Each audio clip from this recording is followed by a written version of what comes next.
Nagpapanggap lang daw na Pilipino ang suspected drug lord na si Willie Ong, na isang Chinese citizen pala. Kasunod nito, higit 200 assets na iniuugnay kay Ong at iba pa ang pinatawan ng freeze order ng Court of Appeals. Ang detalye sa exclusive agenda. Ito po yung pinagmamayabang nung panahon ni Digong Ito po yung pinagmamayabang ni Digong na ito ay mga lihitimo raw na Pilipino. Dito raw lumaki sa Pilipinas. Dito raw ipinanganak na sa Pilipinas. Kung matatandaan nyo mga kababayan, yung pinagmamalaki ng mga Duterte noon, na mga kaalyado nila, okay, na mga kaapelido ni Bongo, no? Itong mga childless mafia, no? Ito mga childless mafia, ito kalat, ito dala addiction Pilipinas, ito po sila, mga kababayan, pinagtatanggol, kung matatandaan nyo, ng mga Duterte administration noon. Okay? Yung mga dating mga kaalyado. Okay? Kasi sila yung mga kaibigan nila Michael Yang. Okay? Para sa kaalaman lamang po ng lahat. Tuloy natin. You can report with Joash Malimbag. Pinatawan na ng freeze order ng Court of Appeals ang assets ng suspected Chinese drug lord na si Willie Ong o Kai Shimeng at iba pang kasamahan nito mula sa ikaw Kai Shimeng ikaw drug lord ikaw iti kulog totelte ikaw tala tito pulto droga malas childish community di pwede childish community Naging petisyon ng Anti-Money Laundering Council o AMLAC. Kabilang dyan ang nasa 90 bank accounts, 89 real properties at 29 motor vehicles na nakapangalan kina Ong, ID Tai Yang o Jiajing Yang, Michelle Santos C, Jack Tai Yang, Samson Guo Yang, Elaine Chua. Nako kaano ni si Guo, no? Kailera pala nila Guo to. Albert Valdez C, Bao Guanxie at mga kumpanyang CQM Petroleum, Chalinson Trading Corporation at Sunflare Industrial Supply Corporation. May 2024, nang i-anunsyo ni Surigao del Norte Representative Robert Ace Barbers na plano ng pamahalaan na kunin ang nasa 300 properties nila Ong na may bilyon-bilyong pisong halaga. Ito ay matapos sa mga naging pagdinig at investigasyon ng House Committee on Dangerous Drugs. Dito natuklasan na tila Chinese citizens pala si Ong at nagpapanggap lamang bilang mga Pilipino.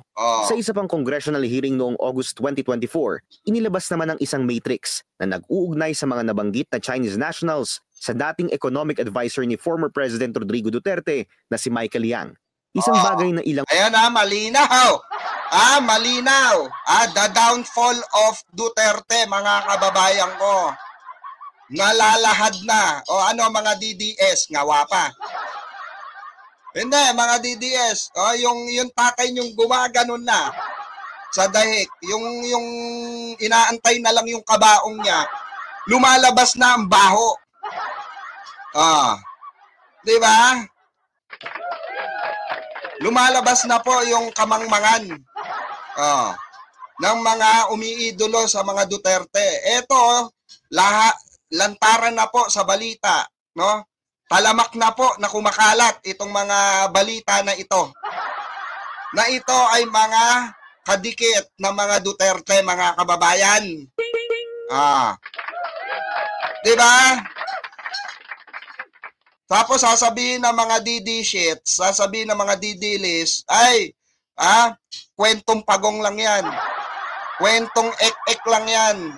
No? Puro propaganda kayo. Mga animal, ayan ba, propaganda ba yan? Lihitimong dumaan sa maayos at tamang tamang proseso sa paglalabas at paglalatag ng mga ebidensya. Katunayan po yan, nagpapatunay yan, mga kababayan, na tinatarantado tayo from the very start.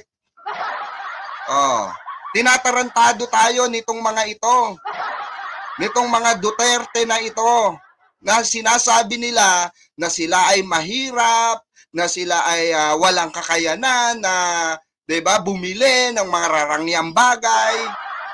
Pero makikita nyo, mga kababayan, maririnig natin sa mga balita na itong mga tampalasang utong lupa na ito, no, na mapang-uto sa publiko, sa sambayan ng Pilipino, ubod pala ng mga mayayaman dahil ito ay ito ay mga protektor ng pinagbabawal na gamot na ipinapasok po saan?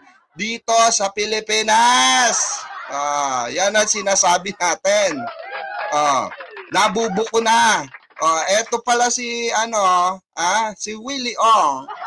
Si Willie Ong. Ay di umano ay eto ay mga kadikit nila Michael Yang.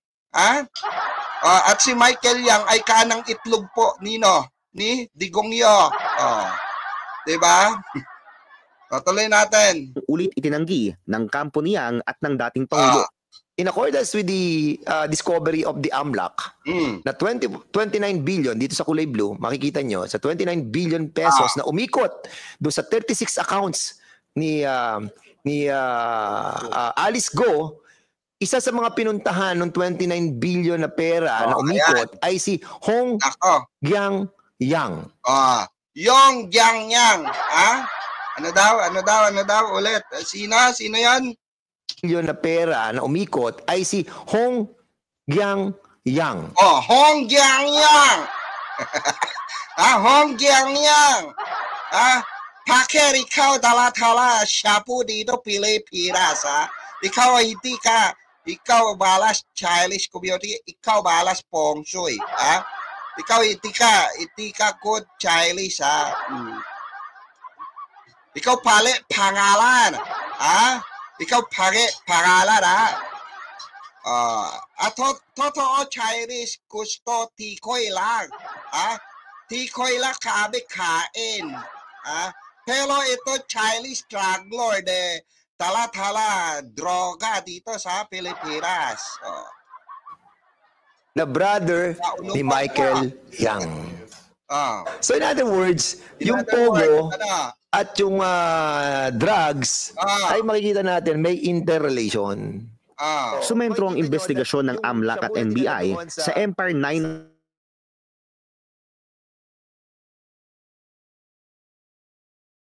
napag-alaman na hindi totoong tenant sa registered business address nito. 2023 kasi, nang masabat ang nasa 530 kilos worth of shabu na may kabuuang halaga na 3.6 billion pesos sa warehouse ng kumpanya sa Mexico, Pampanga. Sa panahong ito, wala na ring business permit ang Empire 999 sa naturang lugar. Ayon sa investigasyon ng AMLAC, nagkaroon ng at least 147 unusually large bank transactions. Ginawa lang palang mga kababayan, yung bodega ginawa, yung na yan, negosyo na ginawang bodega lang o tambakan ng mga droga. Empire 999 mula October 2015 hanggang October 2023. Aabot ang kabuuang halaga nito sa mahigit 1.7 billion pesos. Isang malinaw na discrepancy raw ito sa financial capabilities ng kumpanya na mayroon lamang 2 million pesos worth of authorized capital stock at 125,000 pesos worth of paid up capital stock. Dagdag pa ng AMLAC, tila nadaragdag hanggang 10 million pesos ang working capital ng kumpanya taon-taon mula 2015 hanggang 2022. Kahit na mula 2018 hanggang 2022, aabot lang sa halos 858,000 pesos ang recorded net income nito sa buong 5 taon. Natuklasan din daw sa financial investigations na mula 2015 hanggang 2022, aabot sa 281.9 million pesos ang in-cash at check deposits na natanggap ng Empire 999. Isang bagay na hindi iniulat ng kumpanya sa kanilang mga naging audited financial statements o AFS. Actually mga kababayan, yung ganyang kalakaran, talagang na po yan talagang talamak na yung hindi pag-audit or hindi pag-submit ng kanilang audit sa AMLAC or kahit na sa ahensya. Talamak na po yan dahil bakit po? Lalo na yung mga may tinatago na kumpanya kagaya nito. Na nasa bata ng limpak-limpak na salapi na nagkakahalagang limpak-limpak at bilyong piso na salapi, no? Na merong kaugnay sa droga. Tapos sasabihin ng mga DDS, mga kababayan, napakalinis ng kanilang patron. Sasabihin, hindi, bring him home. Namimiss na namin si tatay namin, mga ulol. Walang ganon. Dahil doon na mamamatay yun. Doon na babawian ng buhay yung matanda na yon na sinungaling, na budol-budol. Sandamukal ang binudol dito sa bansang Pilipinas, mga kababayan. Diba? Kaya dapat po tayong matuto, mga kababayan, sa pagboto next election. Ito si Sara Lustay, lustay na to. Lupaypay na to sa 2028. Dahil lumalabas na po ang kanilang baho. Diba? Real talk. Hindi rin daw iniulat ng Empire 999 sa kanilang AFS ang kanilang acquisition ng 30 real properties na makikita sa Bulacan, Pampanga, Cabanatuan City, Parañaque City, kabilang na ang warehouse kung saan nasabat ang bilyong pisong halaga ng shabu noong 2023. Diba? Huli kayo sa bangap. Yan ang literal na administrasyon, totoo. Bongbong Marcos lang sakalam, Bongbong Marcos Jr. sakalam, mga kababayan. Dahil nasabat at lumalabas ngayon kung sino ang mga totoong bangag. Lumalabas kung sino ang mga totoong bangag. Kung sino po yung mga nagsasabing bangag, okay, sa Pangulo, sila po yun literal. Sila po yung totoong mga adik. Sila po yung totoong mga drug lord.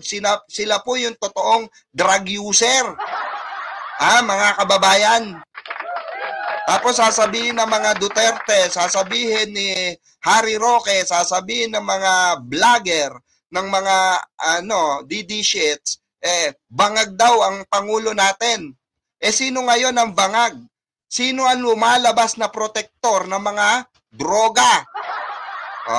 Sino ang mga kaalyado nitong mga kutong lupang ito na pumapasok sa bansa para maghasik at magdala ng mga pinagbabawal na gamot, na nagkakahalagang bilyong piso, mga kababayan. Bilyong piso, hindi po hindi pityo-pityo yan. Unlike dun sa pinatay ni Digongyo sa mga EJK victims, lahat yon mga barya-barya lang yon, mga kababayan ko. Yung iba pa nga nadamay lang. Pero ito kagaya nila Willie Ong, kung hindi dumating si Presidente Bongbong Marcos, magpasa hanggang ngayon, mga kababayan, na andyan yung mga animal na yan. Mabuti na lamang nasabat noong panahon ng ating mahal na Pangulong Bongbong Marcos. At ngayon nga ay pinris na po lahat ng assets ng mga kaalyado nitong mga drug lord. Kakampi po nito, kasamahan nito ay sila Alice Guo ng Pogo. Na may opisina sa Pogo, sa Banban na sino po? Si Harry Roque. Harry Roque na na spokesperson ni Duterte. Na si Duterte mismo, si Digongyo, ay tawag dito, kasanggan dikit ni Michael Yang. Diba? Tapos sasabihin nyo, bulag kami sa katotohanan? Kayo ang bulag sa katotohanan, mga didilis. Kayo po ang bulag sa katotohanan dahil hindi nyo maharap ng tama itong mga issue na kinakasangkutan ng mga idol nyong Duterte.